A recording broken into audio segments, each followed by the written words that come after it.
We have got a scary one today, guys. We are in old Louisville, back where I used to live. We're in Central Park, but that's not what we're here to see.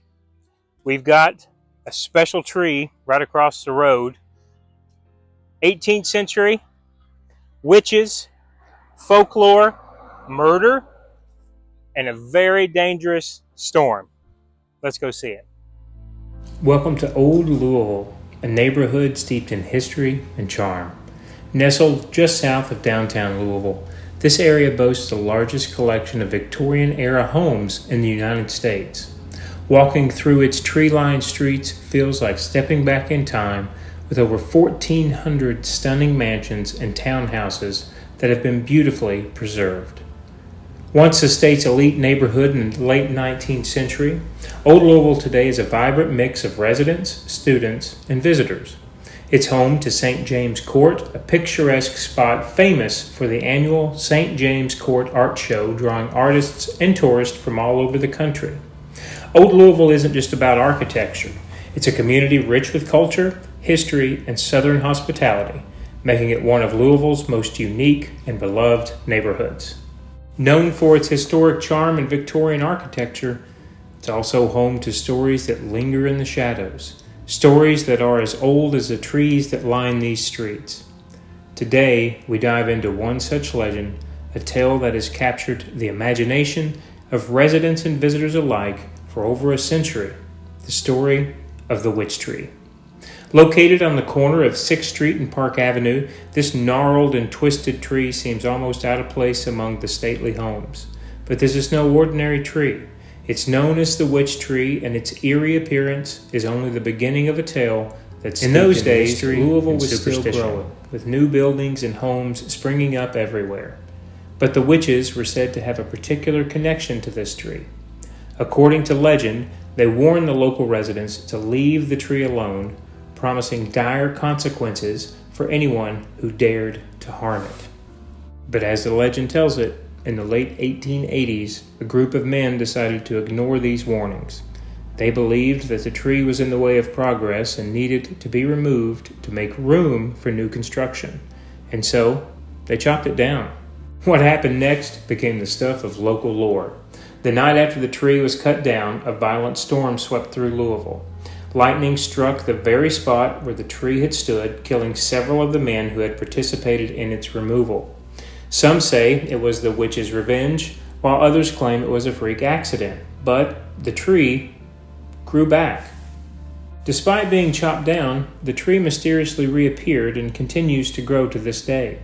The new tree is just as gnarled and twisted as the original, and locals believed that it is imbued with the same dark power. Many say that the tree holds the spirits of the witches who still protect it to this day. The witch tree is a fascinating example of how folklore can become intertwined with the identity of a place. Whether you believe in the legend or not, there's no denying that this tree is a powerful symbol of old Louisville's history and the mysteries that lurk in its past. Even today, the witch tree is shrouded in superstition. It's common to see small offerings left at its base, from coins to candles, as a gesture of respect, or perhaps fear. The belief is that these offerings keep the tree and its spirits appeased, ensuring that no harm comes to those who live nearby. Whether you visit Old Louisville to admire its grand architecture or to explore its mysterious legends, the Witch's Tree is a must-see. It stands as a testament to the power of stories and to the way that history and folklore continue to shape our world today. So, having lived here for about 8 years after I finished college, this was something that had always been on my list, and I just never taken the time to go into this part of Louisville and see.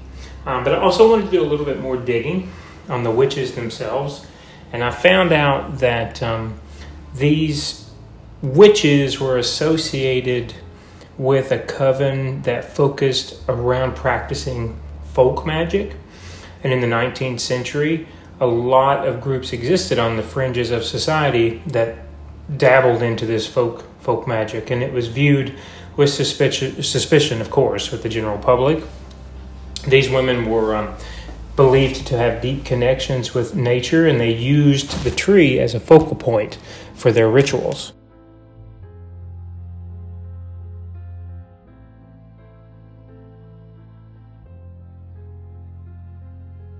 So I wanted to look a little more into the tree to see, one, if I could get any information on the origins of the witches that were associated with the tree, and then if there's anything more modern recently associated with the tree. So the origin of the witches, I found out that it was a local coven who were practicing a specific type of folk magic. And in the early 19th century, many groups existed like this around the South on the fringes of society. And of course, they were viewed by suspicion with the general public. However, this particular set were really connected to nature, so they used that tree as a focal point for their rituals. Any ongoing incidents, I did find that over the years there have been various reports of strange occurrences near the tree. Some people have claimed to feel an eerie presence when standing near the tree, while others reported seeing strange lights and even some shadows in the area at night. There's been some stories of people experiencing sudden feelings of dread or unease when they approach the tree, and of course leads to people possibly believing that the witch's spirits still guard this tree. I'll say for myself, and I think I can confidently say for Julie as well, approaching the tree was more of a sense of calm and awe at how awesome this tree actually was, just by way of look and growth.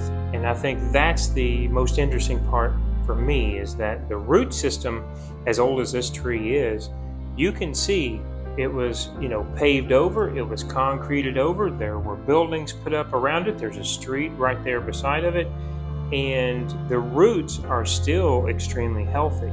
However, closer inspection, you begin to see that the root system is growing underneath and not pushing up and actually breaking free pieces of concrete or pavement. I even showed in the video that it's growing right beside of a sidewalk and a small set of stairs, and you have no type of invasion. It's literally growing right to the edge and not displacing the concrete or the steps at all. And that wouldn't be much of a big deal, except when you walk down this street and you see where other trees have grown and are, I would say, approximately around the same age as this tree. You definitely see brick, concrete, other materials that are disheveled up and out of place. So now, and this is not the only hackberry tree that's on this avenue. So for me, that was kind of the biggest nod to maybe anything folklore or maybe storm related, as far as the tree and it being able to continuously grow. But overall, no sense of dread, no eerie feelings. I just thought it was pretty magnificent that this tree has stood right there on this corner and continued to grow. And yet we only saw one, I think it was one branch that was new. The rest of it has grown up and over the power lines and into the intersection of the road. So overall, for us, I think it was just kind of a spectacular tree to be able to observe. And so for me, having lived here as long as I did, but never making my way down to this neighborhood and realizing this was always on any type of folklore or ghost tour, Old Louisville as a neighborhood is as well, that this tree just kind of stood out for different reasons, regardless of the legend that was associated with it.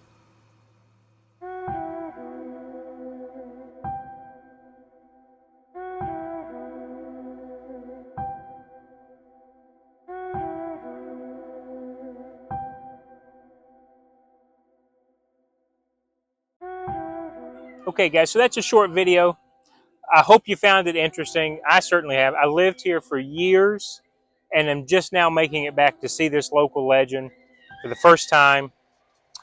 Follow us for more spooky stories this Halloween season.